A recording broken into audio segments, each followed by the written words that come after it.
홈팀 구마모토 포메이션은 3백이며 한다이는 제공권 경합에는 강하지만 뒷공간 커버에서는 기동력이 다소 떨어진다. 와타나베는 측면에서 볼 전개는 가능하지만 수비 전환이 느려 역습 상황에서 커버 공백이 자주 발생하고 있다. 후지인은 중원에서 볼 배급을 담당하고 있지만 압박에 약하고 강한 전방 압박 상황에서는 실책이 잦은 편이다. 전체적으로 수비 간격 유지가 불안정하며 미드필더 수비 간 라인이 쉽게 벌어지는 구조로 최근에는 전환 타이밍이 늦어 상대에게 공간을 내주는 장면이 반복되고 있다. 특히 후반으로 갈수록 압박 강도와 활동량이 떨어지며 실점 빈도가 증가하는 패턴을 보이고 있다. 원정팀 주빌로 이와타 포메이션은 4-3-3이며 마테우스 페이쇼트는 침투 타이밍과 득점 감각이 예리해 박스 근처에서 항상 위협적이다. 크룩스는 좌측에서 돌파와 크로스를 안정적으로 연결하며 볼 간수 능력도 좋아 전개 과정에서 실수가 거의 없다. 나카무라는 중원에서 전진 패스 타이밍 조절과 볼 커버가 안정적인 자원으로 공격과 수비 연결 고리를 맡고 있다. 최근 경기에서는 이선의 움직임과 전방 압박이 잘 맞물리며 상대의 빌드업을 초반부터 차단하는 패턴이 살아나고 있다. 또한 세트피스 전개에서도 마테우스를 중심으로 다양한 득점 루트를 보유하고 있어 경기 내내 꾸준한 위협을 가할 수 있는 전술적 안정감이 확보된 상태다. 주빌로 이와타는 공격 전개 루트와 수비 밸런스 모두 안정된 흐름을 보여주고 있으며 특히 박스 근처에서의 공격 조합 완성도는 상위권 수준에 도달해 있다. 구마모토는 수비 간격, 전환 타이밍, 체력 활용 등에서 명확한 열세를 드러내고 있으며 이번 경기 역시 뒷공간과 후반 집중력 부족이라는 약점이 실점으로 이어질 가능성이 높다. 주빌로 이와타가 상대 약점을 집요하게 파고들며 원하는 흐름으로 경기를 끌고 갈 수 있다. 홈팀 에임의 포메이션은 4-4-2이며 후지아라는 박스 근처에서 움직임은 왕성하지만 슈팅 정확도에서 기복이 있다. 대구치는 중원에서 볼 전개를 담당하지만 압박이 강할 경우 탈압박 성공률이 낮고 볼 간수 능력도 불안정한 편이다.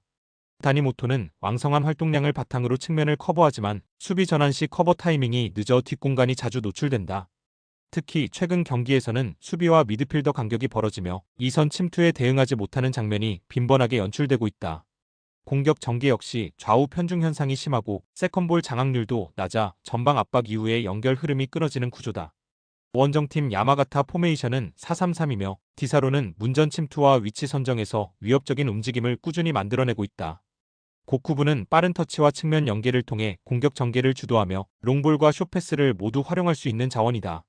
다카에는 중원에서 수비 밸런스를 유지하며 볼 커버 범위와 전개 가담 능력까지 겸비한 조율형 미드필더다.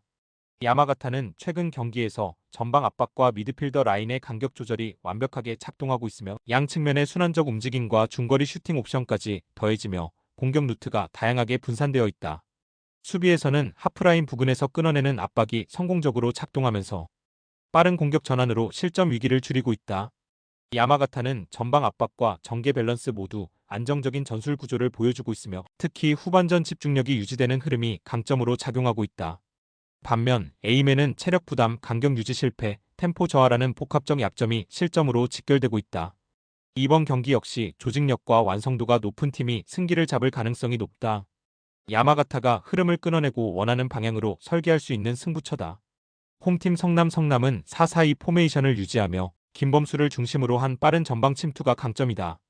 후이즈는 전방에서 수비수와의 11 경합을 유도하며 공간을 벌려주고 있으며 박수빈은 중원에서 간결한 패스를 통해 공격 흐름을 빠르게 전개하는 데 중심을 잡아주고 있다. 특히 김범수는 수비 뒷공간을 노리는 움직임이 매우 날카로워 천안처럼 수비 라인을 과하게 전진시키는 팀에게는 결정적인 위협으로 작용할 수 있다. 최근 경기에서도 역습 상황에서 박스 침투 빈도가 높아지고 있는 점이 긍정적이다. 원정팀 천안은 3-4-3 포메이션을 바탕으로 강도 높은 전방 압박과 공격적인 수비 전진이 핵심인 팀이다. 퉁까라와 펠리페가 전방에서 빠르게 압박을 시도하며 명준재가 이선과 전방을 유기적으로 연결한다.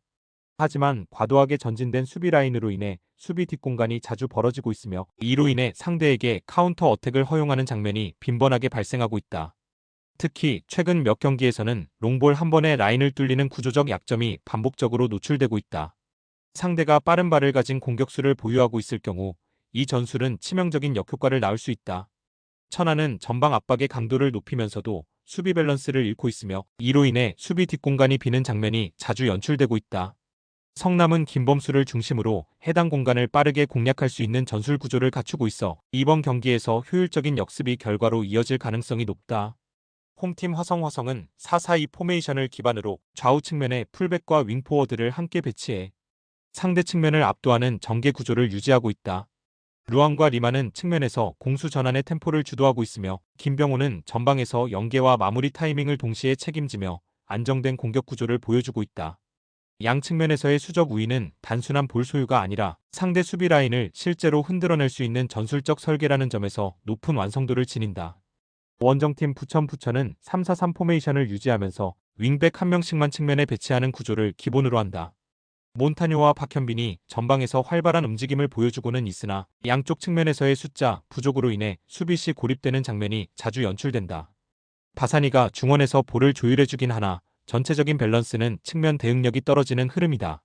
더군다나 주중 FA컵 일정으로 인해 주축 선수들의 체력 소모가 심각한 수준이며 이번 경기에서는 후반에 접어들수록 압박 강도와 대응 집중력이 떨어질 가능성이 높다. 측면 수적 우위는 단순한 통계가 아니라 전술의 핵심이다. 화성은 이 구조를 정확히 활용하고 있으며 부천은 전술적으로 해당 구역을 방어하기에 버거운 상황이다. 여기에 체력 부담까지 겹친다면 승부의 추는 자연스럽게 화성 쪽으로 기울 수밖에 없다. 홈팀 김포는 3-5-2 포메이션을 기반으로 하고 있으며 루이스와 조성준의 전방 움직임을 중심으로 득점 루트를 만들어가고 있다. 디자오마는 중원에서 왕성한 활동량을 보여주고 있으나 팀 전체의 밸런스 유지는 경기 내내 큰 과제가 되고 있다. 특히 FA컵 일정으로 인해 며칠간의 휴식 없이 바로 이번 라운드를 치러야 하는 상황이기 때문에 체력 회복에 실패한 상태로 부산전을 맞이해야 하는 어려움이 있다. 고정훈 감독 특유의 많이 뛰는 활동량 전술은 선수들이 체력적으로 안정돼 있을 때에만 구현 가능한데 지금의 김포는 전술 구현보다 체력 유지가 더 시급한 상태다. 원정팀 부산은 3-4-3 포메이션을 바탕으로 짧은 템포 전환과 압박 그리고 공간을 노리는 직선적 전개가 장점이다. 곤잘로와 리영직은 전방에서 공간을 넓혀주는 플레이를 담당하고 있으며 패시는 문정 근처에서 집중력을 높이며 마무리 타이밍을 책임지고 있다. 조성환 감독은 상대의 약점을 빠르게 캐치하고 이를 역이용하는 전략 구성이 탁월하며 이번 경기처럼 상대가 체력적으로 방전된 상태일 경우 더욱 날카롭게 공략할 가능성이 크다. 전술 수행 능력이 떨어지는 김포를 상대로는 롱볼 중심보다는 중원 압박 후 빠른 템포 전개로 승부를 걸 가능성이 높다. 김포는 체력 회복이 채 되지 않은 상태에서 부산을 상대해야 하는 악조건 속에 놓여 있으며 고정훈 감독의 전술 요구는 선수단의 현실적 상황과 충돌할 가능성이 크다. 조성환 감독은 이러한 흐름을 읽고 경기를 유리하게 설계할 수 있는 전술가이며 이번 경기에서는 부산의 흐름 주도 가능성이 더욱 뚜렷하게 나타날 수 있다.